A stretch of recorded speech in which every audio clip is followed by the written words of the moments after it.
Another SmarkCast.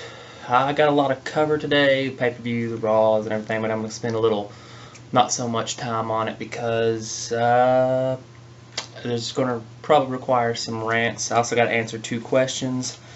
One from Darren, which is why I'm back in Nerdvana over here. I had to actually take notes on this one because there's a lot. So before I get started on the Money in the Bank, it's going to be a rant right at the beginning. The Money in the Bank pay-per-view was not as disappointing as I thought it would be, but it was still pretty disappointing in my eyes. It just didn't add up. There were only 1 or 2 good matches during the whole thing, and it was just bleh. But in true Money in the Bank and Darren fashion here, I didn't predict it as well as I usually do. I never do. For some reason, Money in the Bank, I always miss a few. Don't know why that is. But the pre-show happened, and Daniel Bryan came out and did his bad news about having to have surgery again, so he may be out. And then Bo Dallas interfered, which was kind of funny, but at the same time, as I didn't get why Bo Dallas was interfering. Either way, that isn't about it. It's about Daniel Bryan's injury. I did a little research on it, and the surgery that will probably be required is, if he actually has to have it, it's going to put him out for the rest of the year. He's not going to be back. He'll be back January, February, somewhere like that, which would actually be perfect because he could come back and win the Royal Rumble. Sad thing, but it happens. Now, that's not really the rant I'm going to go on. The plans for Daniel Bryan's title reign was for Daniel Bryan to feud with Brock Lesnar at SummerSlam. Always the plan, never not the plan. And, that was going to be it, with Brock Lesnar possibly winning it and Daniel Bryan winning it back from him. He got injured. So they switched the plans to, and here's a little, the title match, ladder match, which was one of the worst Money in the Bank ladder matches I've ever seen. Very little spots. It was just not great. John Cena won. I predicted that. Of course, everyone predicted that. Everyone knew John Cena was going to win it. But now it's going to be John Cena versus SummerSlam. The current plan is Cena to drop the title to Brock Lesnar at SummerSlam. The plan was Cena drops the title to SummerSlam. Daniel Bryan wins it back down the road. Now with Daniel Bryan out, this is where the problem comes in. This is where they're in a conundrum. Brock Lesnar doesn't have anyone to lose the title to. This is a problem because Brock Lesnar will not hold this title. He will not hold this title until WrestleMania. He will not hold this title until Royal Rumble. It just won't happen. It would be horrible because he's on a part-time schedule, and you can't have Brock Lesnar hold the title for that long and just not show up at events. It's a little different from the Rock thing. I thought the worst title reign in recent WWE history is The Rock's title reign because he didn't show up at Raw, he didn't show up at the pay-per-views, he showed up to win it, and he showed up to lose it. And when he did show up, it was the same old, he's going to bring his guitar and sing, or he's going to do another one of those tired promos he does where he says the same catchphrases over and over and over, which, as many of you know that watch my SmarkCast, I'm not a fan of. But when Brock Lesnar shows up, he actually fights. He gets in there and he scraps with somebody. It's cool, and he does. He has matches at pay-per-views. It's what he does. However, he will not be able to show up at every pay-per-view, and they can get away with 1 or 2 pay-per-views not having a title match, but they've already had 1 pay-per-view that didn't have a title match this year. That's a problem. That's a big, big problem. So right now, not even I know what's going to happen. I mean, what are they going to do? Are they going to not drop the title to Lesnar, or maybe have Seth Rollins cash in, which Seth Rollins cashing in won't make sense either. That's what everyone says. Oh, well, just have Rollins cash in on Cena at Battlegrounds. That doesn't make any sense, because then Rollins has to go against Lesnar, because Lesnar is going to be at SummerSlam and he is going to fight for the title at SummerSlam. That's going to happen. Not to mention Rollins is about to start a feud with, or is starting a feud with Ambrose, and the whole point of the feud is Ambrose keeping Rollins from cashing in. That's the whole point of this whole thing. I think eventually it's going to lead to a Rollins-Ambrose match for the briefcase. So, you know, it's just, there's a problem right now. There's a conundrum. Don't know what we're going to do. I don't know what they're going to do. What can they do? I mean, Cena's probably going to drop the title to Lesnar, and they're going to have to find something to do on this. I mean, it'll have to be a face, unless they turn Lesnar face. It's going to be, I'll just say it's going to be a very interesting SummerSlam and after SummerSlam.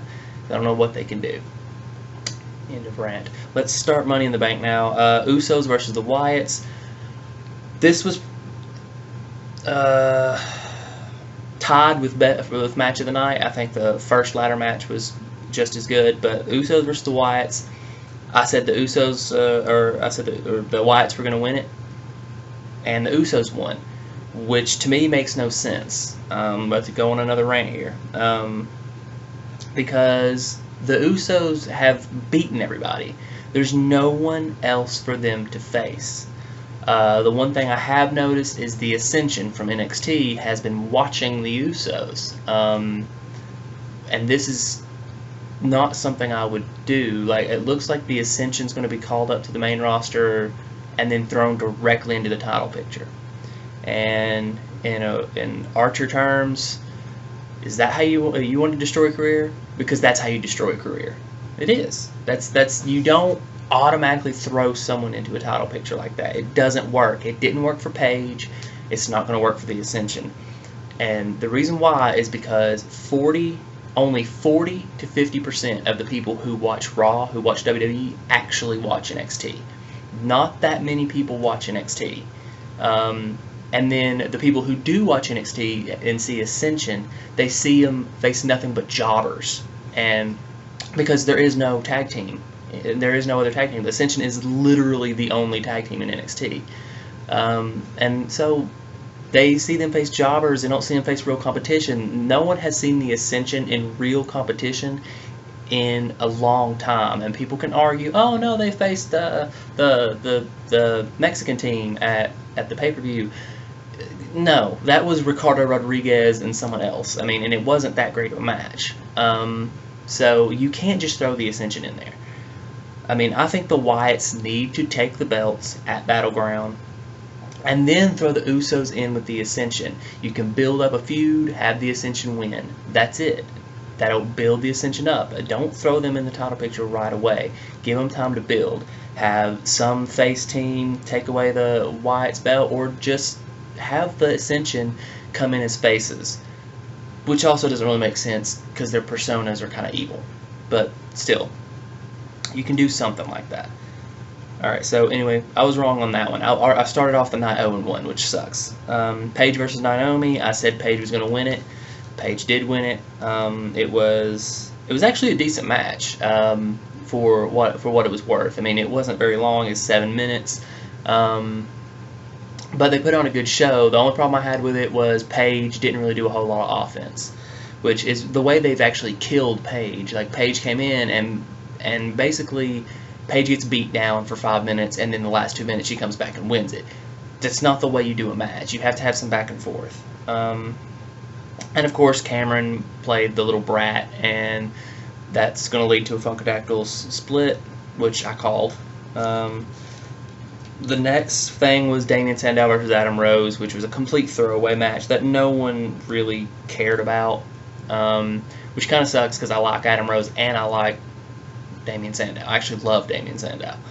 But no one cares because you can't just throw a match in there, and a match that makes no sense. You can't do that. And you have to have some build-up, and it sucked. So, The next one was the Money in the Bank ladder match, which RVD killed it. There were some great spots. The backdrop onto the ladder by Rollins, where he just bounced, and I thought he was going to break his neck.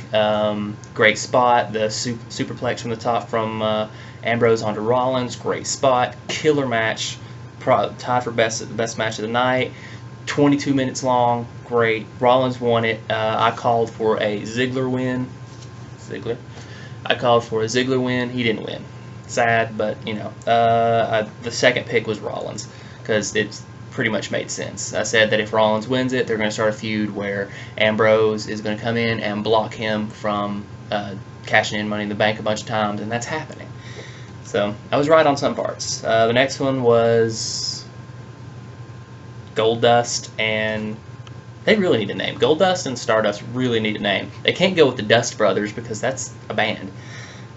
Don't know what they're going to do with that one, but it was Goldust and Stardust versus Ryback for the 45th time. Of course, Stardust and Goldust won in a less than stellar match, but only because we've seen it a billion times. The next one was Rusev and Big E. I called for a Rusev win. Rusev won. This was a surprisingly good match. It showed Rusev's vulnerability. But Rusev won. That's the end. I said this would end the feud, and it did. He started a new feud. I'll get to that when I get to Raw. Next was Layla and Summer Rae. This was another one I lost because I said Summer Rae would win it. I was wrong. It was only 3 minutes long, and Layla pinned Summer. So it wasn't that great of a match. But I don't think it was supposed to be. I think it was more of a story transition to get to the next part, which once again I'll get to when we get to Raw. And then last, I already said, the title match, Cena won. I got that one right. So I missed 3 out of 7. It's about 60%. Not really 60%. I'm not good at math. Whatever. Okay. So, Money in the Bank, disappointment, whatever. Raw was better. Before Raw, I want to go ahead and give you my grade for Raw because it is a very unpopular opinion. Everyone's giving this Raw like an A+, A's, everything. I give it a B-. I mean, yes, the last hour was stellar. The last hour of Raw was better than any 3 hours of Raw we've gotten in the past 6 months. We have not gotten that good a Raw in a long, long time. And yes, this was the best Raw in a long time. However, the first 2 hours were such shit. It was horrible. It was the longest 2 hours of my life. I mean, I was watching the first 2 hours of Raw, looked down at my clock. It's 9:45, and I'm like, are you serious? I thought we were getting to the main event already. No. But the top of the hour happened, and that's when they kind of threw all their cards on the table. It was like, oh no, here's where the action is. So the first 2 hours of Raw were pretty much throwaway. I mean, there were things that happened, like Triple H said the main event to Battleground, which is a Fatal 4-Way. John Cena, Kane, Randy Orton, and in a weird moment, Roman Reigns. I mean, the whole promo where he announced that was about how, if Cena's not going to play ball, he's going to do it the hard way. Ooh. And he's like, yeah, I'm going to make you face Kane and Randy Orton. And it's like, okay, and then Seth Rollins, right? Because, you know, it's basically a 3-on-1 match. No, we're going to throw Roman Reigns in there. Even though Triple H hates Roman Reigns. And it's like, and then so you're going to give him a title shot? And it's like, that doesn't make sense. And, you know, it's like, and you give Cena a chance to win by evening the odds.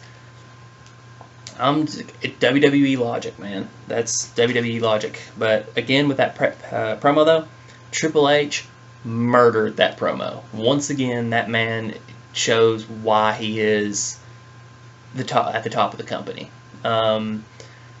With his, and it was all ad-libbed, you can tell, because Cena got a little pissed.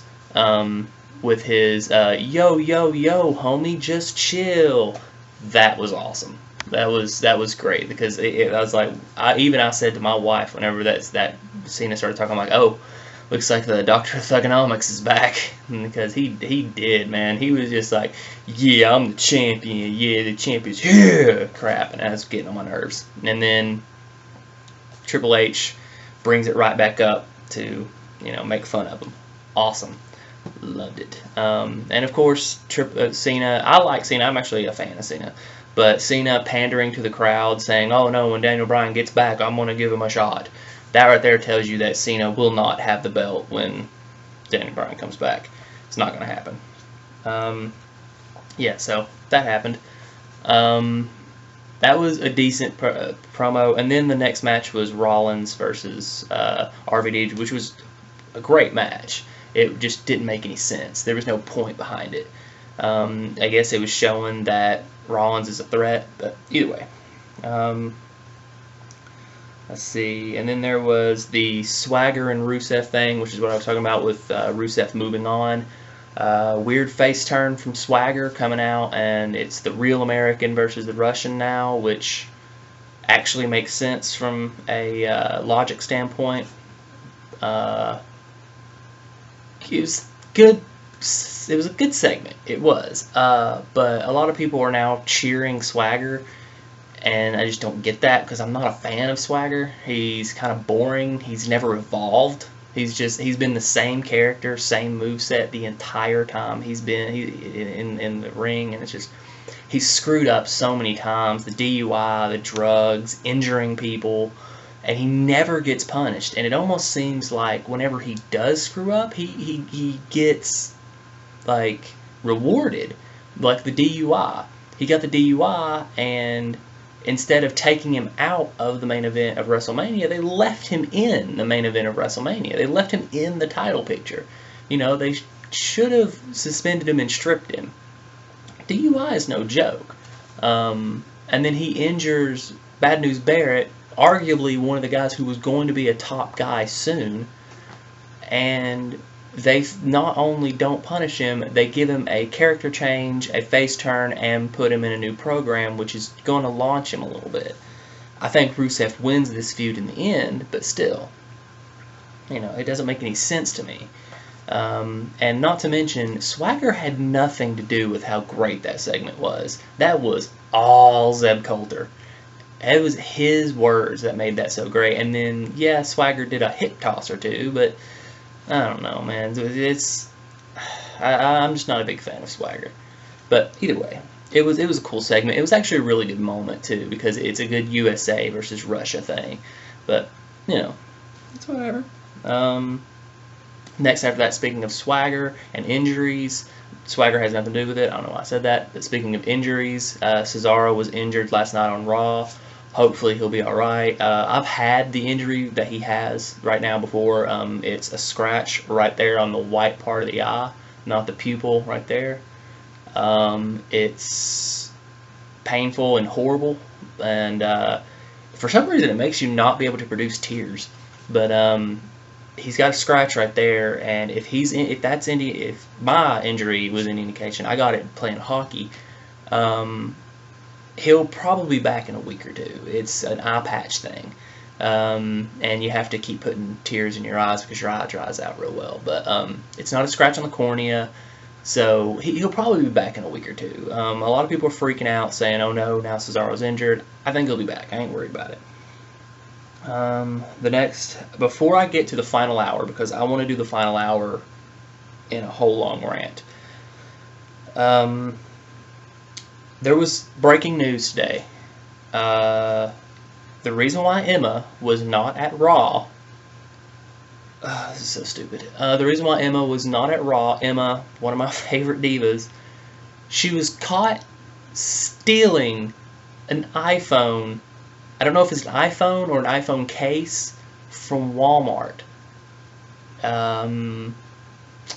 Okay, Emma gets paid a lot of money. Why is she stealing? But, I mean, what can they do? They can't punish her because she's already the lowest form of diva there is. She's with Santino. There's nothing you can really do. I mean, except maybe slap on the wrist and say, hey, it was your first offense, you know, we're going to let this one slide. But man, she could possibly get released for this because she stole from Connecticut, and that's larceny. Larceny's, I mean, the rule in Connecticut is, I think it's like $250 and below, and that's larceny. Larceny is like 3 months in prison and a $250 fine. I mean, that's big. Larceny. This isn't just theft. This is larceny. That's bad.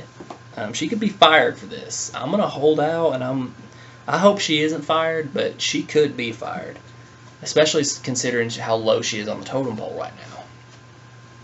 So good luck to Emma, man. If she's gone, I mean, that's gonna suck. And then with the return of AJ, the talent pool for the Divas division just got deeper, and that's not good for Emma. Even though she's one of the best Divas out there, that's not good.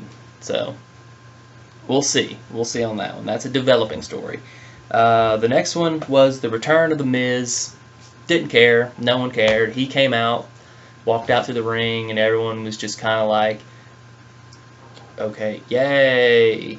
And then Jericho came back, and that was even better. Jericho, break the walls down. Amazing. I marked out. I screamed like a little girl. I think I may have flashed the television. I just lifted up my shirt. Woo! I don't know. It was weird. Because Jericho's one of my all-time favorites. Next to CM Punk, he is my all-time favorite. I love Jericho. I've met the dude once or twice. The dude is very short. He's shorter than me. he's like about right there to me. Funny dude. He's so awesome. And he came out and his podcast is the shit. His podcast is awesome. He came out and he just code breakered Miz, and then started to kick off a promo. Raw as Jericho, interrupted by the Wyatts. The Wyatts are standing in the ring, and once again I mark out and scream like a little girl, because now we've got Jericho on one side, Bray Wyatt on the other. That's two of my absolute favorites, and I'm dying. I don't know who to cheer for. I'm like, no, don't beat up Jericho. Yeah, beat up Jericho. Take him out. You know, it was one of those things. You know, I was very excited. Loved it. And they beat down Jericho, which means we've got a Wyatts and Jericho feud, which the promos alone for this feud are going to be beyond epic. So I'm ready for that. That's going to be awesome. That's my dog. And then, let's see. And then we had the return of AJ. AJ Lee came back to beat Paige for the Divas title, which I wasn't a huge fan of. I love AJ. I'm glad she's back, and I'm glad she has the title again. I just hate the way they did it. It kind of weakened Paige and made her whole title reign completely irrelevant. It's like she beat all these divas, but AJ comes back, beats her. The only solace I take is that this is going to start a feud. Paige is going to turn heel, probably go back to the anti-diva thing, which would be great, and then we're going to have a great feud, and Paige is going to be elevated by this in the end. I'm okay with that. I just hated the way they did that, and Lord knows she's not going to get it back. Then we had the main event, which was Roman Reigns and Cena versus Randy Orton and Kane. It was a decent match. One thing I will take note of is Cena did get the hot tag, and the crowd did not go wild. The crowd just kind of went, oh, you know, and so he's they're fighting. It's great. It ended up with Roman Reigns beating Randy Orton to the back. Kane taking out Cena. Rollins going to cash in. Ambrose stopped him, just like I said he would. He's going to do that for a while. People get used to it. Rollins gets beaten back to the back, and Reigns comes back and destroys Kane with a weird epic stare down from Triple H and Reigns that lasted like 4 minutes. It was just, they were just staring at each other, and I think this is probably a kind of foreshadowing of what I think we're going to get at WrestleMania, which is Roman Reigns versus Triple H. I think we're going to get that, and that's going to be a great match. So cool. It was a cool last hour of Raw. First 2 hours are crap. Could have thrown them out. Don't care. But the last hour did make up for it a bit, which is why I got a B minus instead of a C. So it's exciting. Okay, now to the questions, because I've only got about 5 minutes. Darren asked me a question again at True North 73. Who do I think WWE will push hard this year? He said calendar year, so I guess he means by the end of December. Bray Wyatt is about to get into a huge feud with Jericho. There is no one better to put over young talent. Jericho is amazing at putting over young talent, because if you beat Jericho, you beat the first ever undisputed champion. He can lose, and it will not hurt his status at all. So Bray Wyatt is going to get pushed, probably not like super hard, but he'll be pushed. Reigns, Rollins, and Ambrose, all three of those will be pushed to the moon. Rollins and Ambrose are about to get into an amazing feud, and Reigns will probably be champion by next year. The fifth guy, I'm going to go, or a fifth one. That's a tough one, because there's a lot more that could be pushed. I mean, a ton more people that could be pushed. I'm gonna say Brock Lesnar, because he will be the champion, so he's gonna get another push. There's a lot more in there. That's just 5 touching the surface. I can't give you 5 divas, but I can tell you that right now the divas division is looking great. Paige, AJ are both going to be pushed. Naomi and unfortunately Cameron are going to be pushed. And there's 4 divas right there, and Summer Rae will probably be pushed as well, considering that the rumor is that Layla is leaving. So there you go, 5 divas. 5. I know you wanted just 5 people, but I gave you 5 of each. So there's just a lot of people that'll be pushed. Bray, Roman Reigns, Seth Rollins, Dean Ambrose. I mean, Cesaro's going to be pushed. I think Ziggler's going to be pushed. I mean, it's going to be a good rest of the year. I think. I'm hoping that their little lull is over. I'm hoping they can bring the excitement of this Raw to the next Raw, except make it last a whole 3 hours. But there you go, pushes. And then Markel hasn't asked me a question in forever. He's a busy man, people. He can't help it. You should follow him at Tenorbuds, TENORBUDS. He's a singer, and he likes wrestling. It's awesome. I'm also subscribed to his YouTube channel. You can check out my subscriptions. He's in there. It's Tenorbuds too, so it's pretty easy to find. But he always asks me about the divas. He loves my divas rants, and I went on a small one just now, but he wants the thoughts on my divas division. He mentions the 4 storylines that are going on right now, and he is absolutely correct. Again, that is unprecedented. There has never been a time, look back in the Attitude Era, look back in the Ruthless Aggression Era, there has never been a time where there has been 4 divas storylines. Never. Doesn't happen. 4 divas storylines: Layla and Summer Rae, AJ and Paige. We got the Bellas and Stephanie McMahon. Brie's still working for the company, so she counts. Excuse me. And the Funkadactyls. The Funkadactyl split. That is 4 storylines right now. That is crazy. Which shows that they're actually trying. They're trying. The Summer Rae and Layla thing alone is actually intriguing. It's going to be, I mean, it's going to end up being, because they're going to have to add the men into this one because it's not holding up. So it's going to end up being Ziggler and Summer Rae versus Fandango and Layla. Which in the end, I'm going to predict this one right now. In the end, Summer Rae betrays Ziggler and gets back with Fandango when Layla leaves, putting Rae back at a heel, Fandango at a heel, and Ziggler alone. Because the poor guy can't keep a girl. It's sad. But he dated Amy Schumer, and that's awesome. If you don't know who Amy Schumer is, she's like the dirtiest female comedian. And she actually got in trouble recently because she, not recently, it was like a year ago, because she was on a podcast talking about her and Ziggler's sex life. About like crazy, weird stuff that no one wants to know. And it was weird. I mean, I won't repeat what she said, but it was yay for Ziggler. It didn't make me hate him anymore, because I can't hate that man. I love Ziggler. Anyway, I'm not talking about this. I'm talking about the divas. So And then the Funkadactyl splitting up. This one I'm not excited about because I hate Cameron. I kind of hope this ends up with Cameron being released. Maybe she'll start stealing something. Because Cameron is just a no-talent hack. I can't stand Cameron. Naomi's great, though. The Bellas and Stephanie, I don't see Stephanie getting in the ring anytime soon. This will be kind of a promo-based feud, if you will, until maybe WrestleMania when Brie gets her hands on Steph.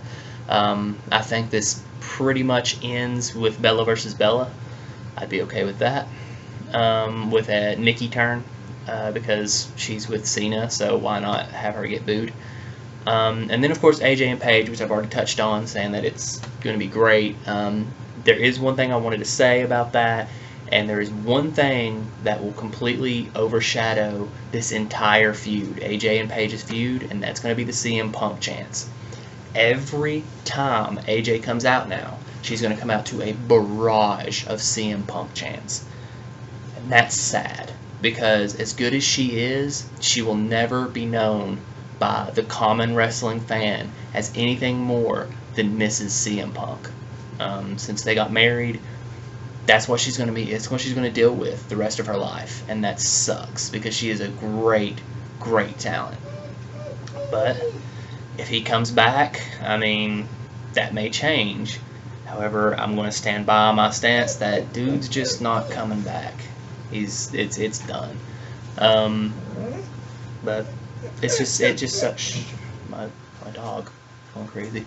It just sucks that AJ has to live through that, and it's going to suck for a while because she is going to be known as Mrs. CM Punk for a while.